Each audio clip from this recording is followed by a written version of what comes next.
नमस्कार स्वागत है आप सबका आज के इस एपिसोड में और क्षमा चाहेंगे थोड़ी देरी हो गई। अ, कुछ रिसर्च करते-करते पता ही नहीं चला कि 7 बज के 3 मिनट और फिर 5 मिनट हो गए और फिर कनेक्टिविटी की थोड़ी इश्यू हुई। तो आज बड़ी इंटरेस्टिंग टॉपिक है। एकदम ताज़ा-तरीन है कॉन्टेक्स्ट 9 अगस्त सुबह-सुबह किन्हीं मित्र से बात हो रही थी और उन्होंने बताया कि ये बाल बहुत निकल रहे हैं। अभी उम्र तो है, हमारे मित्र हैं तो मतलब 40 के बीच वाले हैं।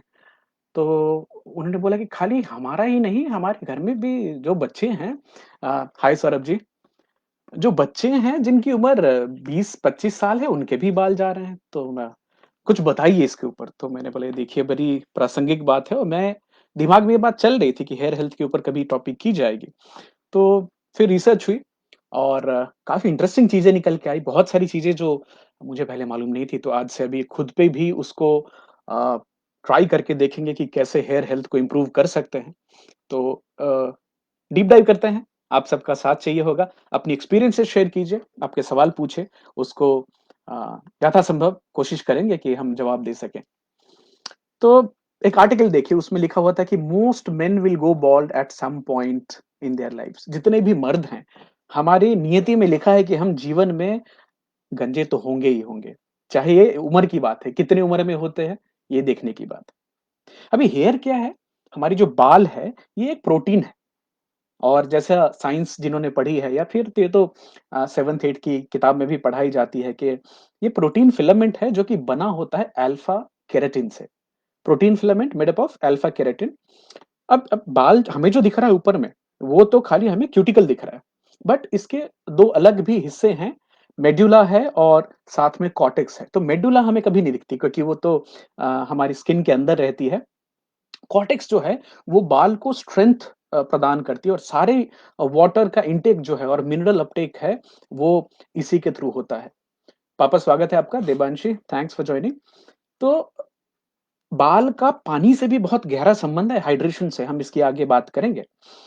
अबे बाल के जो कलर है, कुछ लोगों के बाल काले होते हैं, कुछ लोगों के ब्राउन होते हैं, यूरोपियंस में यहाँ तक कि लाल किस्म के भी केश देखे गए हैं। तो ये सब मेलानिन पिगमेंट के ऊपर डिपेंड करता है, किसके बॉडी में कितना, किसके जेनेटिक प्रिडिस्पोज़िशन में कितनी मेलानिन आपके बाल में है, उसके हिसाब से उसकी कलर डिसाइड होती है। अभी देखिए बाल की जो मोटाई डायामीटर है, वो 0.017 मिलीमीटर से लेकर के 0.18 मिलीमीटर तक होती है। अभी खाली जो हेयर फॉलिकल है, जहाँ से हमारी बाल निकलती है, खाली वो एक जीवित पोर्शन है, बाकी ये दिस इज़ डेड और जो नीचे से ग्रो होती रहती है। यहाँ तक कि इंटरेस्टिंग चीज़ है कि इंसान के मरने के बाद भी नाखून और बाल बढ़ते रहते हैं। तो ये योगी कल्चर में ये भी बताया जाता है कि प्राण धीरे-धीरे निकलते हैं अलग-अलग शरीर के अंगों से, तो उसमें सबसे आखिर में यहाँ से निकलते हैं। टाइप्स ऑफ हेयर फैंटास्टिक 4 अलग-अलग तरह के टाइप्स हैं, क्लासिफिकेशन है। स्ट्रेट हेयर जिसमें कि फाइन, मीडियम, कोर्स होता है। वेवी हेयर जिसमें अगेन फाइन, मीडियम, कोर्स होता है।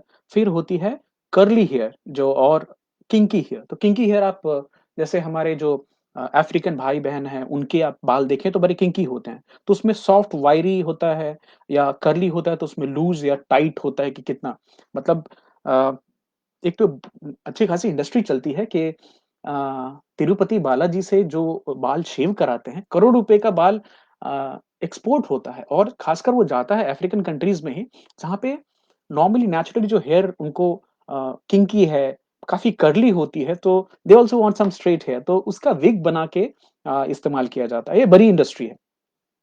अभी बाल का कुछ काम भी है क्या हमारे थोबड़े पे, हमारे शरीर पे?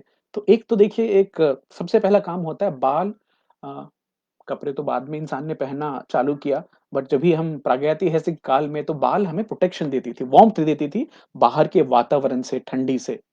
अ, टचिंग सेंस भी, तो बाल में भी आप टच कुछ हो तो सेंसरी काम भी करता है। आईब्रोज़ और जो आईलैशेज़ हैं वो आँख को हमारे प्रोटेक्शन देते हैं और इनफैक्ट नाक के अंदर जो बाल होते हैं, they also help in the a, filtering mechanism और जो बाहर से धूल कण गया या फिर दूसरे जो अ, पार्टिकल्स हैं बैक्टीरियल और वायरस उनको भी ट्रैप करने की अ, क्षमता है बाल के कणों में।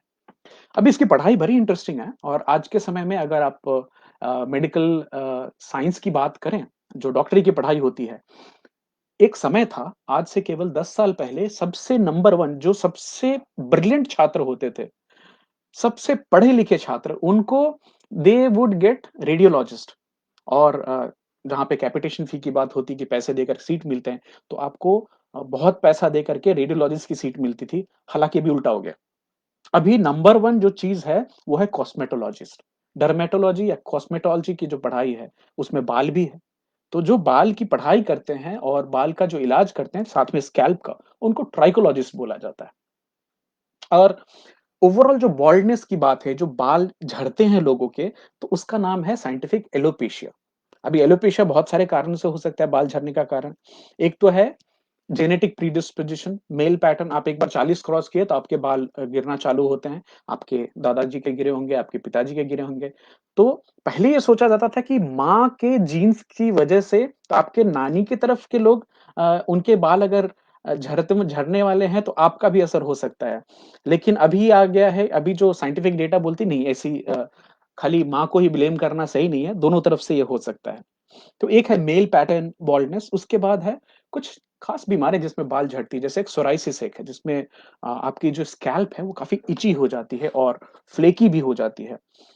लाइस होना, लाइस मतलब जूं होना, तो ये बचपन अगर याद करें तो स्कूल में बच्चे छोटे बच्चे खासकर जूं लेके आ जाते थे और फिर घर में उसकी सफाई होती थी। संडे के संडे मेडिकेयर आता था ना? हाँ, मेडिकेयर लगाओ संडे को तो जूं भाग जाएगी।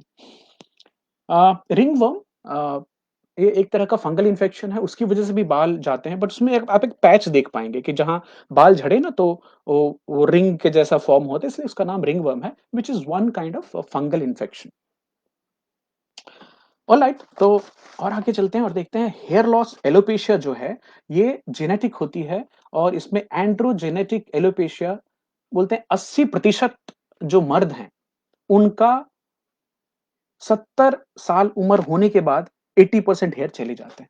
ये ऐसी प्रोग्रामिंग है हमारी। राजीव जी बोल रहे हैं टाइफाइड में भी बाल झड़ते हैं। राजीव जी ना केवल टाइफाइड में thank you so much for that information बहुत सारी अलग-अलग बीमारियों में एक्यूट स्ट्रेस की हालत में एक ट्रॉमा की हालत में भी बाल झड़ने की कंडीशन देखी गई है। बात करें तो एक और है, ये आज की रिसर्च से भी और पहले भी मालूम थी कि बाल का जो हेल्थ है ये आपकी ओवरऑल हेल्थ का इंडिकेटर भी हो सकता है। आप हेल्दी नहीं हैं और आप चाहें कि आपके बाल बहुत ही अच्छे रहें, ऐसा कम ही देखने को आएगा। मुकेश जी स्वागत है आपका। अंचल स्वागत है। तो ये तो मर्द में तो बाल गिरते ही हैं, गंजे मर्द होने की एक वो भी है कि इसमें हार्मोनल भी चीज़ें होती हैं। अभी औरतों में भी बाल्डनेस देखी गई है, तो हमारे जैसे वो गंजे नहीं होते बट उनकी वॉल्यूम बाल की कम होती है। मर्द में तो टेम्पल से स्टार्ट होता है या तो यहाँ से स्टार्ट होंगे या फिर पीछे से स्टार्ट होता है। सौरभ आप बिल्कुल सही बोल रहे हैं, कीमोथेरेपी में इनफैक्ट पूरे बाल निकल जाते हैं और इसको आप साइंस से अगर जोड़ के देखना चाहें तो बा हमारे पूरे शरीर में सबसे फास्ट ग्रो होने वाली 2 चीज़ें हैं। बोन मैरो है, जो कि बोन्स के अंदर होता है, दूसरी है आपकी हेयर्स। कीमोथेरेपी क्या करती है, वो सेल की ग्रोथ को रोकती है। It's a poison which you are giving from outside कि सेल की ग्रोथ रुके। तो सबसे ज़्यादा इम्पैक्ट कौन-सा होगा? जो सबसे ज़्यादा बढ़ने वाला। मतलब हर दिन हमारा आधा इंच बाल बढ़ जाता है। Half a inch daily increase in hair. तो इसलिए सबसे पहले केमोथेरेपी में आपके बाल अफेक्ट होते हैं और इनफैक्ट केमोथेरेपी के साइड इफेक्ट में बाल निकल भी जाते हैं। अब देखिए औरतों में भी अब पहले नहीं होती थी बट अभी दिखाई में आने लगी है क्योंकि अभी हॉट कॉम्ब का इस्तेमाल होता है, वीविंग कराते हैं, केमिकल रिलैक्सर्स इस्तेमाल हो रहा है, हेयर ड्रायर्स का इस्तेमाल बहुत होता है, हार्श केमिकल्स बाल पे यूज़ करते हैं। अब उसकी वजह से भी औरतों में पहले के हिसाब से ज़्यादा बाल झड़ने की अ, बीमारी देखी गई है। तो एक और है कि बाल को एकदम हार्शली ट्रीट नहीं करना है। जवानी में तो जैसे ट्रीट करें चल जाएगी पर जैसे-जैसे उम्र बढ़ती है फिर ये कम होने लगते हैं। 50 से 100 बाल रोज गिरना नॉर्मल है। ये हम सब 50 टू 100 बाल गिरते रहते हैं हमारे। जब भी आप शैम्पू करते हैं तो यही संख्या बढ़ के 250 हो जाती है। अब देखिए हमारे और आपके शरीर में खाली सर के ऊपर में 1 लाख से ज़्यादा बाल हैं। तो 1 लाख में से 100 150 गिर भी गए तो कोई बहुत बड़ी बात नहीं चिंता की। कुछ दवाइयाँ आई हैं और जो कि आपको अभी डर्मेटोलॉजिस्ट इस्तेमाल करते हैं, प्रिस्क्रिप्शन से दवाइयाँ मिलती हैं। ग्लोबली मिनॉक्सिडिल सबसे पहली एक दवाई आई थी जो हेयर ग्रोइंग ड्रग करके है। हालाँकि उसके साइड इफ़ेक्ट्स भी हैं, सब पे काम नहीं करती है और मिनॉक्सिडिल लगाने के बाद आपको स्कैल्प में लगाना होता है और मिनॉक्सिडिल लगा के जो बाल उगे हैं, अगर रेगुलर आप मिनॉक्सिडिल इस्तेमाल ना करें, तो वो बाल चले भी जाते हैं। परमानेंट नहीं होता है। फिर एक ओरल दवा है ये फिनेस्टेराइड टैबलेट्स में आती है। ये भी साइड इफ़ेक्ट्स हैं इसके हेयर ग्रोथ में मदद करती है।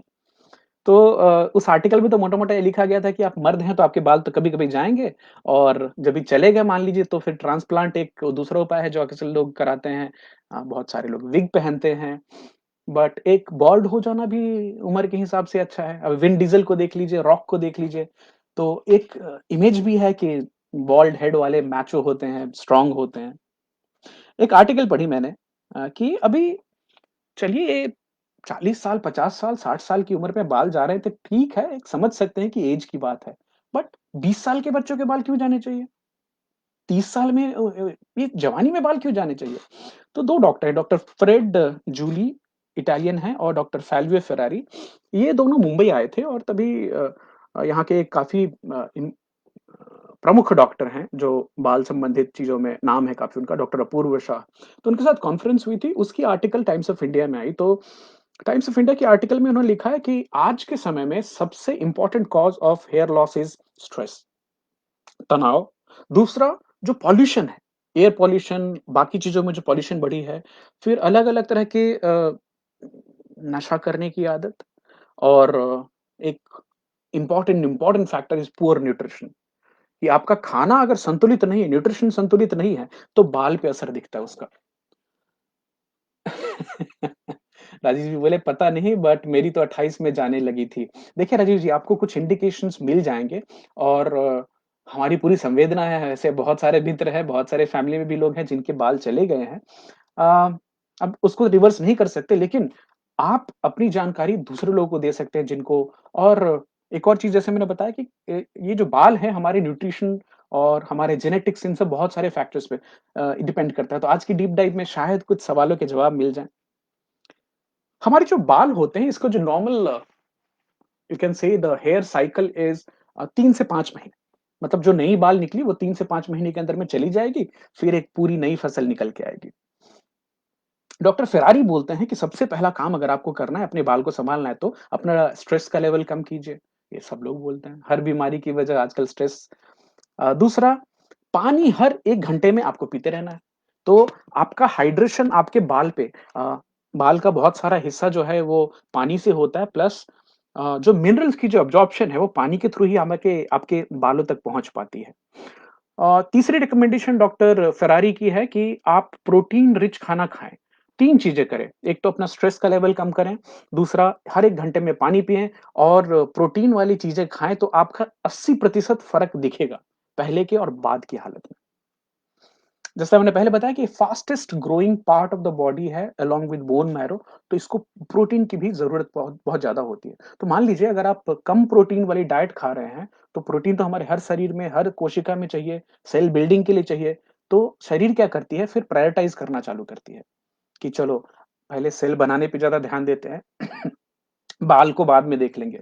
तो जब भी लो न्यूट्रिशन, लो प्रोटीन डाइट पे आप जाएँगे, आपके बालों पे उसका असर दिखेगा। अ डॉक्टर अपूर्व शाह का बोलना है कि स्पिनच, पालक, बादाम, वॉलनट, अखरोट, पनीर, टोफू और दूध को हैप्पी फूड बोला गया है बाल के लिए। वहीं पे ग्रीन टी का रिकमेंडेशन दिया गया है। नमस्कारम विकास जी। अ, ग्रीन टी इसलिए कि ग्रीन टी एक चीज़ को ब्लॉक करती है, वो है डाइहाइड्रो एस्ट्रोजन, डाइहाइड्रो एस्ट्रोजन। अब ये क्या है? ये एक हार्मोन है जो कि जिसकी वजह से बाल का झड़ना देखा गया है, बताइए। तो ग्रीन टी पीने वालों में हेयर ज़्यादा अच्छी देखी गई है। अभी औरतों में जैसे हमने पहले बात की कि हीटिंग, केमिकल ट्रीटमेंट ये सब करने से बाल स्ट्रेटनिंग बाल कमज़ोर हो जाते हैं। दूसरा एक और बहुत कॉमन चीज़ देखी गई कि औरतों के बाल पे जिसका असर होता है वो है ओरल कॉन्ट्रासेप्टिव। जो गर्भ निरोधक दवाइयाँ लगातार खाते हैं तो बेसिकली वो आपके हार्मोन्स को अफ़ेक्ट करते हैं और लॉन्ग टर्म में वो हार्मोनल इम्बैलेंस करते हैं और जिससे बाल जाने का चांस और खतरा और बढ़ जाता है। तो डॉक्टर अपूर्व शाह के हिसाब से रिकमेंडेशन है कि आपको सप्ताह में 3 बार गरम तेल से बाल की मालिश करनी है, या तो कोकोनट ऑयल या आमंड ऑयल होनी चाहिए, मॉइस्चराइज़ करने के लिए स्कैल्प को। अभी लेकिन इसमें 2 चीज़ें हैं। अब मेरी स्कैल्प जो है बड़ी ऑयली है। इंसिडेंटली आपको आज मैं एक क्विज़ भी लिंक शेयर करूँगा वेदिक्स.com की, आपकी बाल किस तरह की है, आप उसको समझ सकें और वही योगा के फिलॉसफी को देखते हुए कि वात, पित्त, कफ कैसे है, उसके हिसाब से क्लासिफिकेशन हुई है और आपको उस हिसाब से खाने में क्या-क्या चीज़ें लेनी चाहिए। तो डॉक्टर अपूर्व शाह का बोलना है सप्ताह में 3 बार गरम तेल से मालिश करनी है क्योंकि मसाज होती है एंड ब्लड सर्कुलेशन इंप्रूव होती है, तो हेयर फॉलिकल्स को न्यूट्रिशन मिलेगी। अ, और उसके बाद लेकिन और रिकमेंडेशन है कि उसमें शैम्पू होनी चाहिए कि जैसे रात को आपने तेल लगाई, तो अगले दिन शैम्पू होनी चाहिए। जिन लोगों को स्प्लिट एंड्स की बीमारी है जैसे माताओं-बहनों में होती है कि बाल 2 मुँहे हो जाते हैं, तो उनका काटने से भी आपके ओवरऑल बाल पे असर देखा गया है। ऑब्वियसली एज़ ऑलवेज़ 2 कल्प्रिट्स माने गए हैं जो कि आपके हेयर लॉस को प्रोमिनेंट कर देते हैं। वो first is nicotine which is smoking और दूसरी है अल्कोहल। तो अल्कोहल ओवरऑल बॉडी को ड्राई करती है, डिहाइड्रेट करती है और उससे साथ में आयरन भी डिप्लीट करती है, अल्कोहल ज़्यादा कंज़म्पशन करना। तो इन चीज़ों का ख्याल रखना है, इनसे बचने की कोशिश करनी है।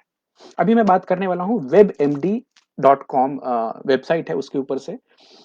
बाल झड़ने में एक और भी बड़ा इम्पोर्टेंट फैक्टर है जो आप सबको जानकारी होगी, डैंड्रफ जो अ, खुश्की बोलते हैं, बालों से जो निकल के डैंड्रफ आपके इसके ऊपर आ जाती है, रूसी हिंदी में बोलते थे व्हिच कॉजेज़ इची स्कैल्प एंड शायद जवानी में ज़्यादा होती है, बाद में धीरे-धीरे तो कम होती है।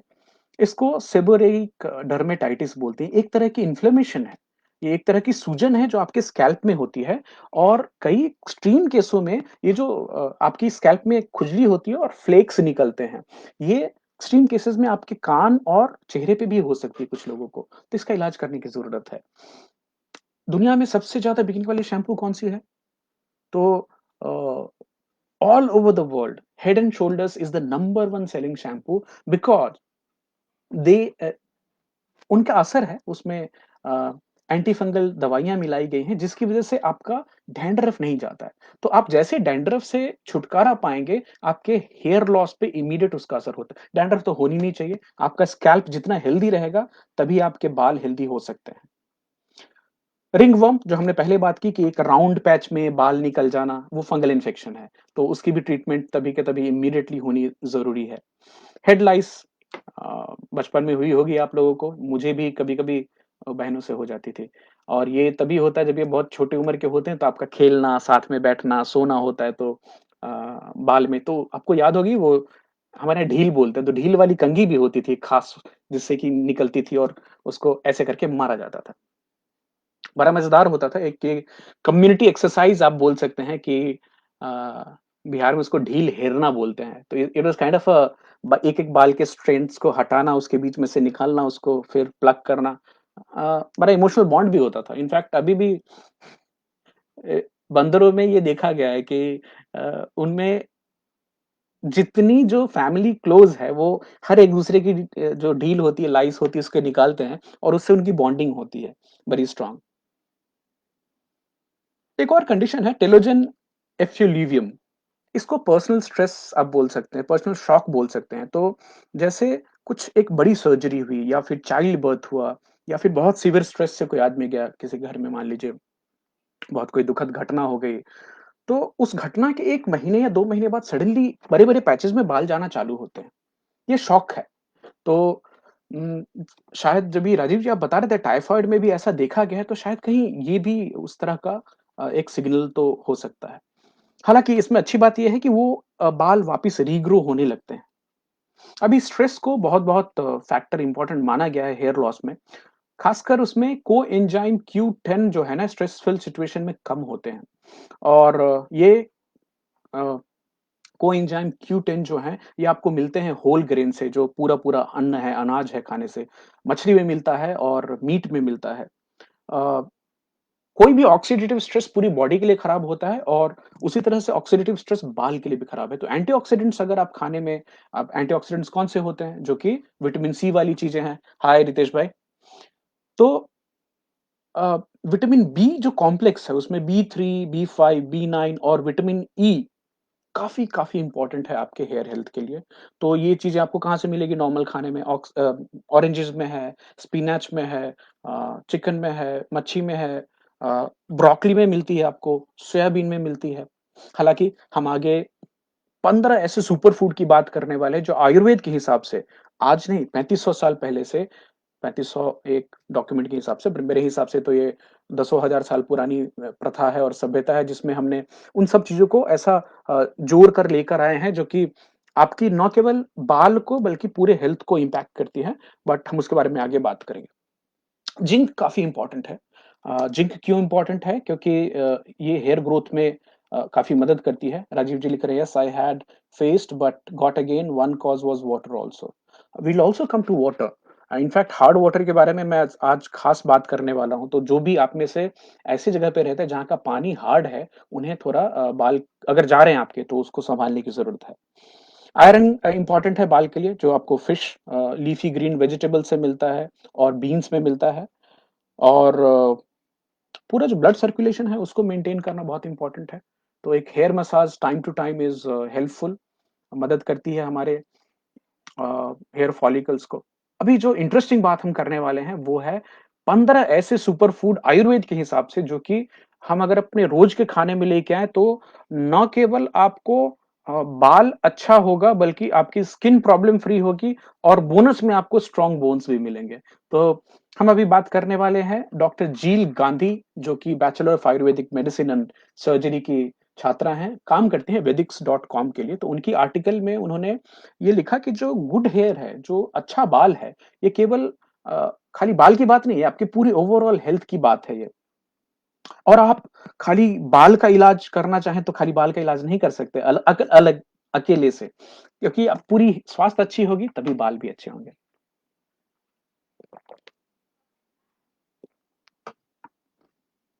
तो आयुर्वेद बोलती है कि बाल जो हैं, ये गुड प्राण वायु जो होती है, लाइफ फोर्स, उसको रिफ्लेक्ट करती है। और ये आप फ्रेश हेल्दी चीज़ें खा करके अपनी बाल का, अपने हेयर का और अपनी स्किन का सुधार कर सकते हैं। आयुर्वेद में केशगण बोला गया है। केशगण, गण मतलब ग्रुप, समूह, केश को, केश बाल जिसको हम बोलते हैं। केश कर्तनालय, हेयर कटिंग सैलून जो शुद्ध हिंदी में बोला जाता है उसके हिसाब से। तो आयुर्वेद में 2 चीज़ें हैं केशगण में, एक वर्धन है जो कि बाल को बढ़ाता है, स्ट्रॉन्ग करता है और दूसरा रंजन है। रंजन मतलब रंग, जो कि जो नेचुरल कलर है आपकी हेयर की उसको मेंटेन रखता है। अब इसमें जेनेटिक्स कहाँ तक काम करती है इसको बताऊँ आपको। 44 साल की उम्र हो गई है, अभी तक बाल सफ़ेद नहीं हुए हैं, क्योंकि मेरे पिताजी के भी बाल सफ़ेद नहीं हुए हैं। उनमें बाल्डनेस नहीं है। तो वो हम इनहेरिट करते हैं। तो अगर आपके खानदान में अगर बाल्डनेस चली आ रही है पैटर्न, तो क्या आपको होगा? चांसेस हैं। हालाँकि हम पहले भी बात कर चुके हैं, एक होती है जेनेटिक्स और एक होती है एपिजेनेटिक्स। तो जीन तो हमारे अंदर सब कुछ हैं, बाल्डनेस के भी हैं, नॉर्मल बाल रखने के भी हैं। आप कौन-सी जीन का एक्सप्रेशन करते हैं? और जीन की एक्सप्रेशन होती है आपके न्यूट्रिशन से, आपके दिमाग से। तो अगर आपके यहाँ आपने देखा है कि बाल्डनेस की पैटर्न चली आ रही है, बट आप अभी भी उसको चेंज कर सकते हैं अच्छे डाइट से, अपनी अच्छी सोच से। तो जो वर्धन कैटेगरी की फूड हैं, उसमें कोकोनट नंबर 1, नारियल, सेसमी, तिल नंबर 2, विभितिका, विभितिका को हर्रे और बहेरा, बहेरा बोलते हैं। फिर गुंजा है, एक लाल फल होता है, उसका नाम है। और 5वें नंबर पे है त्रिफला। त्रिफला के ऊपर में हम आज ज़्यादा डिटेल में बात करने वाले हैं। और इस रिसर्च का परिणाम देखिए आज कि हमने डाबर की त्रिफला आज ऑर्डर कर दी है। उसके क्या अलग-अलग फ़ायदे वो भी देखेंगे, बट अभी बचपन में याद आया कि हेयर लॉस के लिए, कॉन्स्टिपेशन के लिए त्रिफला चूर्ण का इस्तेमाल बहुत ही कॉमन था हमारे गाँव में। और पता नहीं देखिए ना कैसे-कैसे हम भूल जाते हैं अच्छी-अच्छी चीज़ें जो हज़ारों साल से हमारे पूर्वज करते आ रहे थे, और फिर कुछ फैंसी चीज़ें आ जाती हैं और फिर हम अलग-अलग केमिकल वाली चीज़ें इस्तेमाल करना शुरू कर देते हैं और भूल जाते हैं जो हमारी हज़ारों साल की नॉलेज थी वो। एक आज ही एक किताब पढ़ रहे थे तो पता चला कि जब ये अलग-अलग तरह के आतताइयों ने भारत पे हमला किया है, उनमें से यहाँ जो पढ़ाई की जो विश्वविद्यालय थे, उसमें से कई सारे अब तक्षशिला सुना होगा आपने, नालंदा सुना होगा, उसमें हज़ारों हज़ार साल की बुक्स रखी हुई थी। बहुत दुःख के साथ आज ये पता चला मुझे कि जब ही आतताइयों ने नालंदा विश्वविद्यालय को जला दिया। नालंदा विश्वविद्यालय की लाइब्रेरी 3 महीने तक जली थी। कितने सारे किताब थे, कितनी हमारी जो चीज़ें थी वो जल के चली गई और बट कुछ चीज़ें हमारी प्रैक्टिस में रह भी गई, जिसको हम समय के साथ वापस रिवाइव करें तो हमारे और हमारे बच्चों सबके लिए बहुत-बहुत अच्छा होगा। तो हमने बात कर ली वर्धन वाले चीज़ों की, अभी हम बात करते हैं दूसरी रंजन। रंजन मतलब जो नेचुरल कलर प्रिज़र्व करने के लिए कौन-कौन चीज़ें हैं? नंबर 1 भृंगराज, नाम सुना होगा आपने? भृंगराज की तेल भी आती है। राजीव जी, बख्तियार खिलजी, आप सही बोल रहे हैं। अ, कभी-कभी लोग बोलते हैं कि मुसलमानों ने जब ये अटैक हुई तो भारत में बहुत सारी कल्चर और बहुत सारी चीज़ें दी, बहुत नुकसान भी हुआ। जो हमारी ओरिजिनल टेक्स्ट और जो मैनुअल्स और वो सब, तो आज मुझे एक आप सबको बता के बड़ी और ये धर्म से रिलेटेड बिल्कुल बात नहीं है, खाली हिस्ट्री की बात है और एक नॉलेज जो गुम हो गई उसकी बात है। तो बहुत सारे थिंक टैंक्स हैं जो काम कर रहे हैं, आप वापिस से रिसर्च कर रहे हैं। अभी आपको एक जानकर बहुत आश्चर्य होगा कि वेस्टर्न हिस्ट्री के हिसाब से अंग्रेज़ों ने जो हिस्ट्री लिख के हमें दे दी, जिसको हम आज भी पढ़ रहे हैं, उसमें बताया जाता है कि वेद 3500 साल पुराने हैं। और हरियाणा में बेहराना नाम की एक जगह है, जहाँ पे एक जो आर्कियोलॉजिकल साइट मिली है, वो 10,000 साल पुरानी है। अभी किसी को नहीं मालूम कि उसको कैसे बताएँ, वो तो इंडस वैली सिविलाइजेशन के भी पहले थी। तो पैरेलली रिसर्च चालू है और मेरी उम्मीद है कि ये भी जो हमारी नेशनलिस्टिक गवर्नमेंट है, जो इतने अच्छे-अच्छे चीज़ें कर रही है, वो हमारी जो खोई हुई सभ्यता है, खोया हुआ कल्चर है, उसको वापस लेके आए और इवन हमारे पढ़ाई में हमारे बच्चों की भी नॉलेज में सुधार आना चाहिए कि हम आर्यन्स नहीं हैं, जो हम यूरोप से आकर के और यहाँ बस गए। हम एक्चुअली यहीं के हैं। ये जानना लोगों को बहुत इम्पोर्टेंट है। तो कल मैं जानबूझकर कमेंट नहीं कर रहा था राजीव जी, ये एक अलग सब्जेक्ट है, हम कभी और इसको उठाएँगे। बट नालंदा हम आपसे सारे बिहारियों के लिए बहुत ही क्लोज़ टू द हार्ट है। 3 महीने तक वो लाइब्रेरी जली थी, तो बता सकते हैं आप कि कितनी किताब जल गई होंगी उसमें। तो हम रंजन पे वापस आते हैं, नंबर 1 प्लांट भृंगराज, नंबर 2 केशराज, नंबर 3 विभीतिका। विभीतिका ऊपर भी थी वर्धन में भी और रंजन में भी है। मैंगो सीड आम का जो आंठी होता है और उसकी जो दवाई बनती है वो त्रिफला का नाम है और इंडिगो नील का नाम है। साथ में है मेहंदी जो कि बाल के कलर को प्रिजर्व करती है और लास्ट में जपा शू फ्लावर। तो ये तो हो गई हर्ब्स की बात। अभी हम बात करेंगे कि खाने में कौन-सी चीज़ें खाने की बात की गई है, जो आप रेगुलरली खाएँ और अपने अ, हेयर की हेल्थ को अच्छा कर पाएँ। तो मेरे लिए भी बड़ा इंटरेस्टिंग था ये डीप डाइव करना। नंबर 1 चीज़ आयुर्वेद के हिसाब से रिकमेंडेड जो हम सब कर सकते हैं, रोज़ कर सकते हैं, वो है मूँग दाल। मूँग दाल को भाव प्रकाश प्रतिनिधि बोला गया है। मतलब भाव प्रकाश प्रतिनिधि द्रव्य जो आपकी बॉडी को एक सही संतुलित मात्रा में प्रोटीन देता है, बॉडी का कोलेस्टेरॉल कम करता है। तो आयुर्वेद के हिसाब से रिकमेंडेशन है कि आपको 1 कटोरी, छोटी कटोरी से मूँग हर दिन सेवन करना है। चाहे आप स्प्राउट करके खाएँ, चाहे उसकी दाल बनाकर खाएँ, चाहे उसकी सब्जी बनाकर खाएँ या पोंगल में खाएँ या पेसरातू बना के खाएँ जैसे साउथ में करते हैं। तो मूँग नंबर 1, नंबर 2 आंवला, बहुत-बहुत आंवला आप सबको मालूम है इंडिका हुँ, जिसको आप इंडियन गूसबेरी बोलते हैं, हमारे यहाँ औरा भी बोला जाता है। त्रिफला का मतलब और हर्रे-बहेरा जो अपने पर्याय में बहुत उपयोगी था, बाल, आँख और स्वास्थ्य के लिए फ़ायदेमंद है। पापा बिल्कुल सही बोल रहे हैं आप। और उसके बारे में त्रिफला की हम और ज़िक्र करने वाले हैं आज। तो आंवला जो है हम सबको मालूम है कि it's a fantastic source of vitamin C, antioxidant rich super food है। वर्ल्ड वाइड इसको माना जाता है। डायबिटीज पे भी इसका असर देखा गया है। आंवला हेयर ग्रोथ को प्रमोट करता है। आंवला प्रिवेंट करता है premature greying of the hair, जल्दी जो बाल सफेद होते हैं उसको रोकता है। स्कैल्प की इन्फ्लेमेशन, अगर सूजन है, खुजली है, उसको कम करता है और डैंड्रफ को कम करता है, खाली आंवला का सेवन। उसके बाद नंबर 3 पर है कुकुम्बर। कुकुम्बर खीरा। सिंपल खीरा। अभी ये जो खीरा है, ये बहुत ही हाइड्रेटिंग फूड है, पानी बहुत देता है और इसकी जो सीड्स होती हैं खीरे की, कुकुम्बर की, वो कूलिंग कैपेबिलिटी है। खीरे की जो त्वचा है, जो छिलके हम छिलका हटा देते हैं, उसमें होता है सिलिकॉन और सल्फर। ये सिलिकॉन और सल्फर दोनों हेयर ग्रोथ को प्रमोट करते हैं। पित्त इम्बैलेंस जैसे हमारे वाले मेरी जो प्रकृति है पित्त टाइप की, तो मेरी पित्त और कफ प्रकृति है ज़्यादा।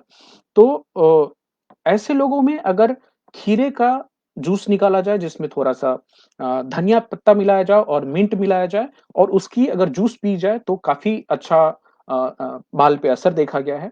खीरे को रोज़ एज़ अ स्नैक या फिर सलाद में खाने की सलाह आयुर्वेद के हिसाब से दी गई है। नंबर 4 बटर मिल्क, छाछ। और जिसको हमारे गुजराती फ्रेंड्स कच्ची बियर भी बुलाते हैं। छाछ की बहुत-बहुत प्रधानता है। 1 पार्ट छाछ, 2 पार्ट पानी में मिला करके, साथ में जीरा डालना है, नमक डालनी है और धनिया डालना है। इसको बोलते हैं कि ये बाल के लिए अमृत है। राजीव जी आंवला को धात्री फल भी कहते हैं, बिल्कुल, thank you so much for adding that. Butter milk helps absorb different nutrients in the food. जब भी आप खाना खा रहे हैं और साथ में बटर मिल्क ले रहे हैं, तो खाने में जो अलग-अलग चीज़ें हैं, उसके अब्सॉर्प्शन में मदद करती है और आप ये याद करके देखिए, water soluble vitamin, vitamin C जो आंवला से मिल गई, fat soluble vitamin, vitamin A, D, E, K जो आपको खाने की अलग-अलग चीज़ों से मिलती है, वो तभी एब्ज़ॉर्ब हो पाएगी जब फैट हो, तो बटर मिल्क उसमें मदद करती है। कैल्शियम एब्ज़ॉर्प्शन में मदद करती है और बटर मिल्क को आयुर्वेद में स्वास्थ्य हित द्रव्य कहा गया है कि एक ऐसी पीने की चीज जो आपके स्वास्थ्य को अच्छा करे। पापा कुछ लिख रहे हैं, बचपन में मूंग खाने से भागते थे क्योंकि दाल और तड़का बहुत ज्यादा बनता था। शायद हाँ पापा, हमारे यहाँ तो मूंग बहुत ही ज्यादा खाया जाता था, तड़का बनती थी। अभी हमने एक और चीज सीखी है और जो कि महाराष्ट्र में आने के बाद यहाँ मूंग का और बाकी दाल का स्प्राउट करके सब्जी खाने की प्रथा बहुत है। अच्छा, राजीव जी बोले बटर मिल्क हम सर में भी लगाते थे। अच्छा, ये देखिए एक और दही भी लगाने की प्रथा हमने बचपन में देखी है, कुछ लोग खट्टा दही लगाते थे, तो उसका अगर कुछ आपको जानकारी है तो बताएँगे मुझे उसके बारे में। नंबर 5 पे है आमंड, बादाम और अलग-अलग नट्स जो होते हैं, वो बाल के लिए कैसे अच्छे हैं। तो बाल को बोला गया वात डोमिनेंट है, ये वात प्रकृति की बाल होती है। उसको नॉर्मल करने के लिए vitamin E, omega 3 fatty acids और बायोटिन चाहिए जो कि आपको आमंड से मिलती है। और खाली आमंड से नहीं मिलती है, चिरौंजी से भी मिलती है, जो कि आमंड और चिरौंजी हमारे बाल को, हेयर को स्ट्रॉन्ग बनाता है। नंबर 6 पे मेरा दुश्मन, दुश्मन इसलिए बोल रहा हूँ क्योंकि मैं उससे एलर्जिक हूँ, मोरिंगा, सोहिजन, ड्रमस्टिक जो इसको बोलिए, बहुत ही vitamin rich, minerals rich antioxidant source है। अगर आपको उससे और उम्मीद है आप में से किसी को उसकी एलर्जी नहीं होगी, आप उसका रेगुलर सेवन कर सकते हैं। मोरिंगा एजिंग को कम करता है और बाल को सफेद होने से भी रोकता है। नंबर 7 पे पीनट्स, साधारण मत मानिए इसको। मूँगफली को बहुत बदनाम किया गया है कि पीनट्स नेचुरल ऑयल जो पीनट्स में होते हैं, वो लाइफ और लस्टर जो बाल हैं, उसकी चमक जो है, उसको बढ़ाते हैं। सौरभेंद्र लिख रहे हैं, "people use dahi to get rid of dandruff." Absolutely and Saurabh अभी मुझे याद है दही और शायद नींबू का भी इस्तेमाल होता था डैंड्रफ को हटाने के लिए। अब देखिए ना अभी हम ऐसे शैम्पूज़ में आ गए कि जो एंटी डैंड्रफ शैम्पूज़ होते हैं, खाली उनका इस्तेमाल होता है। But there was technique already existing. Peanuts are rich in calcium and silica और ये क्या करते हैं आपके बाल की टेंसाइल स्ट्रेंथ को मतलब बाल को मजबूत बनाते हैं कि अगर आप ऐसे हाथ खींचे भी तो बाल नहीं निकले। विटामिन ई होती है, जिंक होता है, मैग्नीशियम होता है, बायोटिन होती है और किस तरह से खाना है तो ओवरनाइट रात में उसको पानी में छोड़ देना है फूलने के लिए। जब भी वो और सुबह में उसको आप सैलेड में खा सकते हैं या फिर ऐसे एक तो सांभर करके एक अच्छी-सी साउथ इंडियन डिश भी बनती है जिसको आप नॉर्मली करी पत्ते के साथ फ्राई करते हैं नारियल डाल के और नारियल, करी पत्ता और ये फैंटास्टिक और ये तीनों हैं, ये केशगन हैं। तो ये तीनों आपके हेयर हेल्थ को बहुत इम्प्रूव करेंगे। राजीव जी सही बताया आपने, यही दही और नींबू दोनों का इस्तेमाल होता था, वो लगाने के लिए। और राजीव जी अगर मैं भूल नहीं रहा हूँ तो इवन हमारे यहाँ जो कर्मकांड होने के बाद बाल छीलते हैं उसके बाद भी शायद दही लगाते हैं।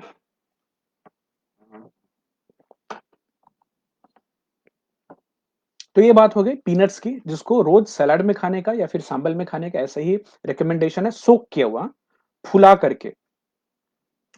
एक और चीज़ याद रखिएगा, किसी भी नट को आप डायरेक्टली ऐसे खाएँ और उसको स्प्राउट करके या सोक करके खाते हैं, तो उसमें आयरन की मात्रा बढ़ जाती है। अलग तरह के विटामिन्स बढ़ जाते हैं, क्योंकि जो कंज़र्व्ड चीज़ रहती है वो डाइजेस्टिबल होती है, और स्प्राउटिंग के फ़ायदे हम किसी और दिन डिटेल में बात करेंगे। उसके बाद है 8वें नंबर पे तिल का तेल, सेसमी सीड, लेकिन हल अलग से नहीं, तिल और जीरा साथ में बोला गया है। इन दोनों को केश द्रव्य बोला गया है, खासकर तिल को केश द्रव्य बोला गया है, हेयर ग्रोथ को प्रमोट करती है। तो तिल के लड्डू, तिल खाना बाल के लिए काफ़ी अच्छा है, और जीरा जो है वो तिल के गुण को एब्ज़ॉर्ब करने में मदद करता है। तो हमारे कल्चर में इसको एज़ अ मुखवास भी तिल और जीरे का कॉम्बिनेशन यूज़ किया जाता था। अभी हम वापस इसको शुरुआत करने की कोशिश करेंगे कि दोनों साथ में। Good evening Shashank ji. Sambar basically Maharashtra का फूड है और बाद में साउथ इंडियन हो गया। अच्छा, मैं रजनी सांभर नहीं बोलता, सांबल करके एक है। पीनट्स जो है ना उसको करी पत्ता और कोकोनट के साथ साथ में थोड़ी ये क्या बोलते हैं, राई डाल के जो तेल में उसको थोड़ा फ्राई करते हैं। फ्राई भी नहीं करना, टॉस करना है, और वो जो स्नैक बनती है उसको सांबल बोलते हैं। मैं आपसे रेसिपी शेयर कर दूंगा उसकी। सांभर दूसरी। तो कॉम्बिनेशन में तिल और जीरा, इसको बहुत फैंटास्टिक ग्रेट एपेटाइजर आयुर्वेद में बताया गया है, और हेयर ग्रोथ के लिए भी अच्छा माना गया है। नंबर 9 इज घी। इसको कैसे भूल सकते हैं? हालांकि आयुर्वेद में बोला कि घी कौन सी, जो मार्केट में मिलती है वो नहीं। मार्केट में मिलने वाली घी सीधे बटर से चर्न करके और बना दी जाती है। एक स्टेप मिस हो जाती है। वो मिसिंग स्टेप है कर्डलिंग। जो दही जमती है और उससे जो छाली निकलती है, उसकी जो घी बनती है, तो वो जो बैक्टीरियल जो फर्मेंटेशन वाला जो एक प्रोसेस है, जो वो मिस हो जाता है इंडस्ट्रियल घी में। तो घर में बना हुआ घी, और ये जो प्रथा अगर भूल गए हैं कि घी कैसे बनती है, तो मैं रिक्वेस्ट करूंगा आप सब घर में वापस सीखें, जानें, और पूरी-पूरी उम्मीद है कि नानी, दादी या आपकी माताजी, उनको वो traditional way of ghee making आता होगा। हमारी मैडम बनाती हैं, अच्छा खासा घी बनाती हैं घर में। पापा कुछ लिख रहे हैं, रूसी कम करने के लिए अम्मा हमेशा दही, सरसों तेल और नींबू को मिलाकर बाल में मालिश कर कुछ देर धोती थी। हाँ, तो मिसिंग पापा वही था, सरसों का तेल मुझे नहीं याद आ रहा था। Thank you for sharing. Girish Mishra ji बोल रहे हैं, प्रणाम भैया, स्वागत है आपका। Til is heavy in digestion and jeera becomes carbonative, it helps in digestion. बहुत बढ़िया। और ये जो कॉम्बिनेशन है गिरीश भैया जी, ये इसलिए बताया गया है कि जो खाली आप तिल ही ले लें तो वो डाइजेस्ट नहीं होता है, बट जीरा के मिलाने से वो डाइजेस्टिबल हो जाता है। Thank you so much for affirming that point. Number 10 coconut. अभी यहाँ कोकोनट ऑयल की बात नहीं हो रही, कोकोनट एज अ फल। तो उसको कैसे, इसको केश्य, हेयर ग्रोथ नंबर 1 में माना गया है इसको। ग्रेइंग प्रिवेंट करता है किसी भी तरह से। वो चाहे चटनी में खा रहे हो आप, चाहे उसकी जो खीर में डाल के हम जैसे मेवे के तौर पे इस्तेमाल करते हैं, या फिर ऐसे भी जो फ्रेश कोकोनट खाया जा रहा है, that also is recommended. Number 11 पे है, और बहुत बहुत सी बेनिफिट के साथ त्रिफला। अब त्रिफला को रिजुविनेटर रसायन बोला गया है, कि नवजीवन देने वाला रसायन है त्रिफला। एजिंग कम करता है ओवरऑल बॉडी के, खाली बाल की बात नहीं हो रही है। डाइजेशन में मदद करता है, एंटीबैक्टीरियल है जो उसमें हर्रे होती है।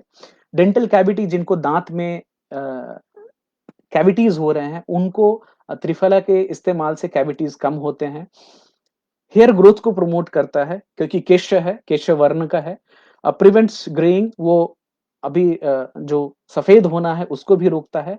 और जिनको कॉन्स्टिपेशन है, तो उनके लिए भी एक अच्छी ये लैक्सेटिव के तौर पे है। हालाँकि खाली वही उसका उपाय या वही उसकी उपयोगिता नहीं है। बहुत कमाल की चीज़ है। कैसे लेना है? 1 चम्मच जो चूर्ण मिलती है, बैद्यनाथ की मिलती है, झंडू की आती है, अ, डाबर की आती है, तो आप जो आपको सही लगे, 1 1 स्पून रात को या तो सोते समय, नहीं तो सुबह-सुबह लेने की बात है। पापा खाली ये बताइएगा कि इसको गर्म पानी के साथ लेना है या शहद के साथ कैसे लेना रिकमेंडेड है, वो बताइएगा, मैं भूल रहा हूँ उसको। राजेश जी लिख रहे हैं, दही या दूध की छाली को जमाकर बायोलेट है, फिर मक्खन बनता है। जी, बिल्कुल, बिल्कुल। हालाँकि जो इंडस्ट्रियल घी आपको मिल रही उसमें ये दही-वही नहीं होता है, सीधे जो बटर चर्निंग हुई, दूध से जो क्रीम निकला, उससे सीधे घी बना ली जाती है। तो बीच की वो प्रोसेस मिस हो गई। तो ये हो गई त्रिफला की बात। उसके बाद है 12वें नंबर पे करी पत्ते। अब करी पत्ता बहुत रिच सोर्स है आयरन और फॉलिक एसिड का। ये हेयर डैमेज को रिवर्स करता है। तो अगर आपके बाल टूट रहे हैं, कमजोर हैं, तो करी पत्ते के इस्तेमाल से बाल मजबूत होते हैं। इट प्रिवेंट्स प्रीमेच्योर ग्रेइंग, जो आपकी बाल सफेद हो रही उसको भी कम करती है। और कैसे इस्तेमाल करना है? तो आप करी पत्ते का फ़ोरन में इस्तेमाल होता है हमारे यहाँ, वो कीजिए। साथ में इसकी ड्राई चटनी बनती है और वेट चटनी भी बनती है। मैं रेसिपी देखने वाला हूँ, आप में से किसी को मालूम हो तो बताइएगा कि करी पत्ते का इस्तेमाल हम कैसे और बढ़ा सकते हैं। हालाँकि गाँव में तो हमारे पहले कम ही इस्तेमाल होता था। याद है पापा कहाँ से पता नहीं लेके आए थे। एक करी पत्ता का पौधा लगा था, तो सब हमने उसका नाम ही रखा था छछूंदर का पौधा, क्योंकि ट्रेडिशनली तो हमारे यहाँ कोई खाता ही नहीं था, तो उसको हिलाएँ तो एक बड़ी अजीब तरह की गंध आती थी।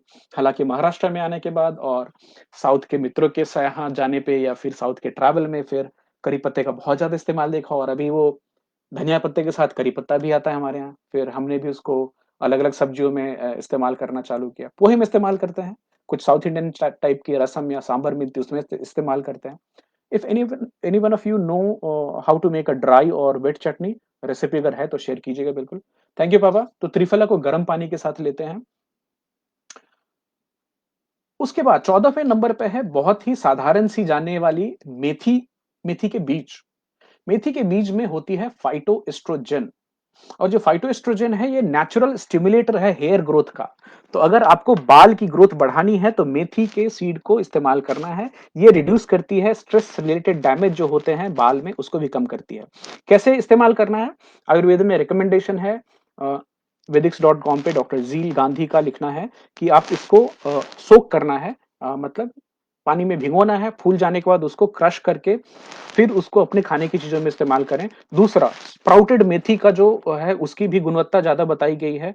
उसको चाहे करी में डालें या फिर दाल में डाल के खाएँ। हालाँकि महाराष्ट्र में कल्चर आप देखेंगे कि मेथी का इस्तेमाल, स्प्राउटेड मेथी का काफ़ी देखा है हमने।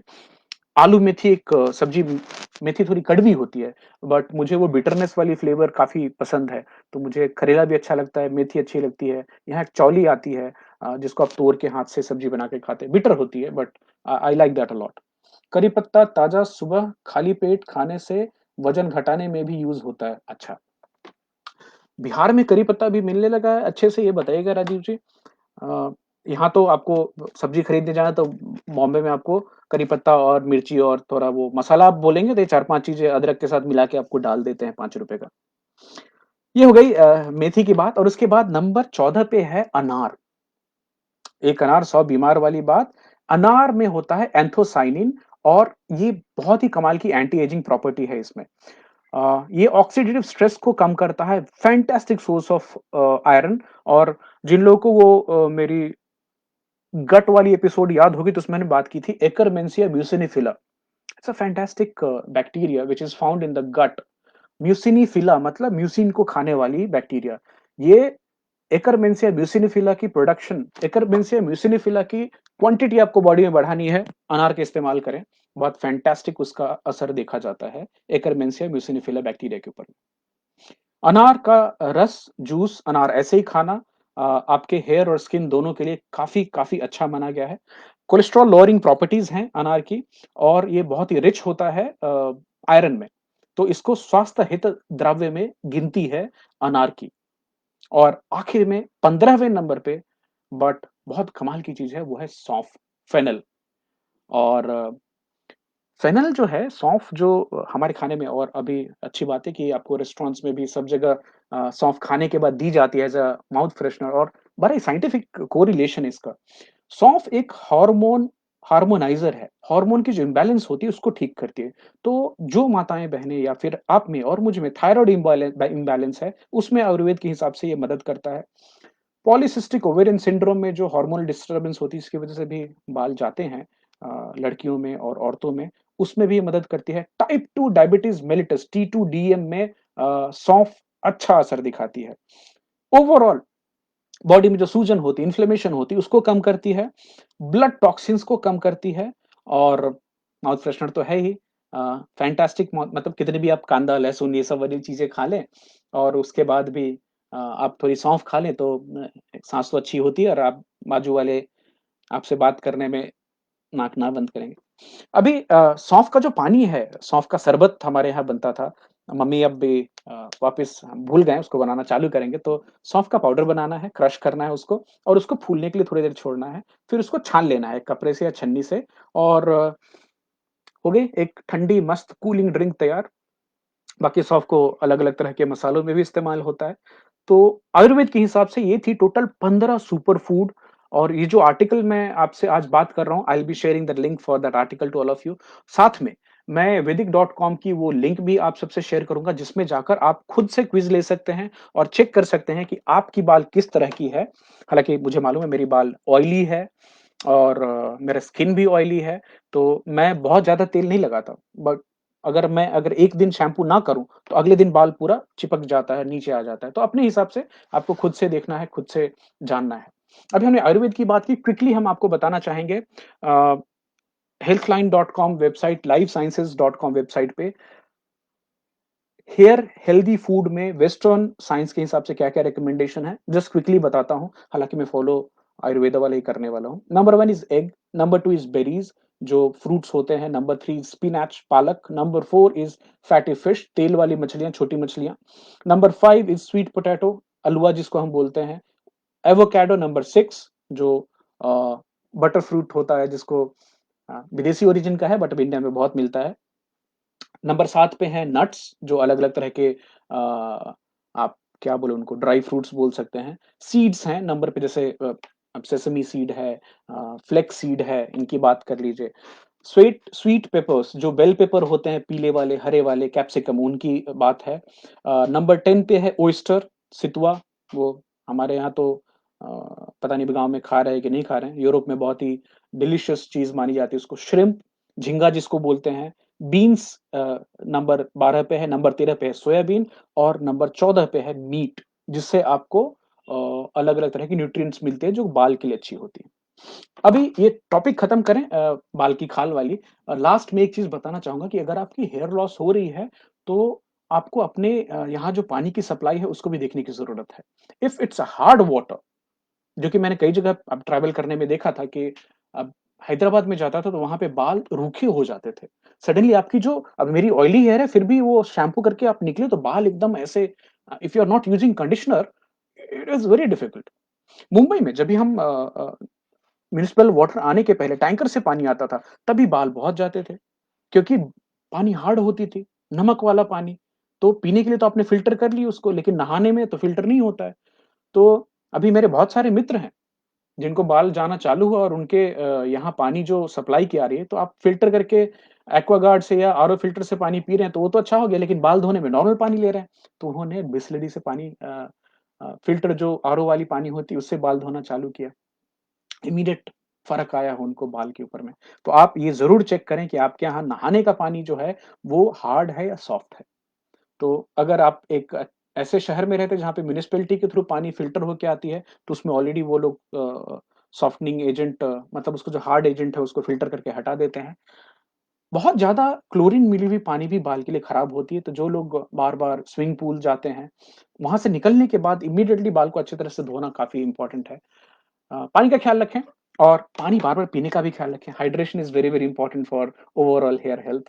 तो ये थी हमारी आज की टॉपिक उम्मीद है जिनके बाल चले गए हैं वो दूसरों को बता सकते हैं, जिनके बाल जा रहे हैं वो उसको थोड़ा स्लो कर सकते हैं, जिनके नहीं जा रहे हैं वो उसको और स्ट्रेंथन कर सकते हैं और ज़्यादा दिन तक अपने सर पे बाल रख सकते हैं। तो हमने बात की फंक्शन क्या-क्या होते हैं बाल के, उसमें से एक फंक्शन बहुत बड़ा फंक्शन है, सेल्फ कॉन्फिडेंस भी होता है। तो पूरी सहानुभूति है जिनके बाल चले गए हैं। बिल्कुल बाल्ड हो जाएँ, कॉन्फिडेंटली हो जाएँ, बट अगर बाल जा रही है और आप चिंतित हैं, तो इन चीज़ों के ऊपर ध्यान दें। थोड़ा अपने स्ट्रेस लेवल कम करें और खाने में इन चीज़ों का इस्तेमाल करें। लिंक मैं शेयर करूँगा और देखते हैं इसके क्या परिणाम आते हैं। Thank you so much for that. पापा लिख रहे हैं त्रिफला को पानी में फुलाकर उसकी पानी से बाल धोया जाता है और आँख को भी धोया जाता है। इसे घर पर ही बनाना चाहिए। इसके लिए औरा, हर्रे, बहेरा खरीद कर सुखाकर मिक्सर में कूटकर छानकर पाउडर बन जाएगा। फैंटास्टिक। ठीक है पापा, ट्राई करेंगे। रीग्रो कराता है कि नहीं? राजीव जी, अगर पूरी तरह से हेयर फॉलिकल्स डेड हो गए हैं तो रीग्रो नहीं कराता है। ट्रांसप्लांट कराना एक उपाय बचता है। मेरे मित्र हैं 2-3 जिन्होंने ट्रांसप्लांट करा ली है। कुछ 1-2 मित्र हैं जो विग भी लगाते हैं। गिरीश मिश्रा जी बोले टेंशन मत लीजिए, this itself is a remedy. बिल्कुल सही है, और stress is one of the most common causes not only for hair loss but overall mental health also, so thank you so much for that. एक और चीज जाते जाते पापा, और आप सब लोगों को याद दिलाना चाहेंगे, 2-3 चीजें हैं जो हमने आज टच नहीं की है। हालांकि मैं अपने बचपन के अनुभव से बता रहा हूँ। एक है रीठा, जिसको सोप नट बोलते हैं। रीठे का शैम्पू आने के पहले रीठे से सब बाल धोया करते थे। हमारे गांव में तो चिकनी मिट्टी से बाल धोया जाता था और बहुत ही साफ होता था बाल। डाइकोटोमी है, मिट्टी से बाल साफ, हाँ, मिट्टी से बाल साफ होती थी, काली मिट्टी होती थी उससे। दूसरी बात, एक और चीज़, शिकाकाई। अब शिकाकाई एक बीन तरह की होती थी, उसका भी इस्तेमाल होता था बाल में। तो आज के टॉपिक में हमने रीठा को और शिकाकाई को बात नहीं की है। तो कभी एक और मौका लेंगे, हेयर पे वापस बात करेंगे और क्या फैक्टर्स हो सकते हैं, तो उसमें डीप डाइव होगी।